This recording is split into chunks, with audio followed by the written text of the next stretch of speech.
Hello বন্ধুরা, আজকে আমার একটা নিমন্ত্রণ বাড়িতে খাওয়া দাওয়ার নিমন্ত্রণ ছিল। দেখো এখানে খাওয়া দাওয়ার আইটেমটা কী ছিল। প্রথমে দিয়ে দিচ্ছিল গরম গরম ভাত, তারপরে দিয়েছে মুসুরির ডাল, সাথে ছোটো মাছের চচ্চড়ি, আর এখানে আছে মিষ্টি কুমড়োর পকোড়া। তো প্রথমে ডাল আর মিষ্টি কুমড়োর পকোড়ার চচ্চড়ি একটু খেয়ে নিলাম। তারপরে এখানে আলু, ছোটো ছোটো আলু চিপস করে ভাজা, তারপরে কাতলা মাছের কালিয়া। কাতলা মাছের পেটিটা খেতে আমি খুব পছন্দ করি, তাই বললাম আমাকে কাতলা মাছের পেটিটাই দিও।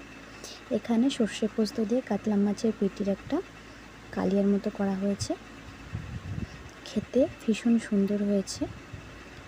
তারপরে এখানে দিয়ে দিয়েছিল চিকেন কষা। তো চিকেন কষার আমি আর কি ঝোলটা বেশি নিইনি, সে চিকেন আর আলু দিয়ে মেখে খেয়েছি। তারপরে ছিল একটা রসগোল্লা, আগে একটা চাটনিও দিয়েছিল, যেটা আমি নিইনি। তো আজকের মেনু কেমন লাগলো?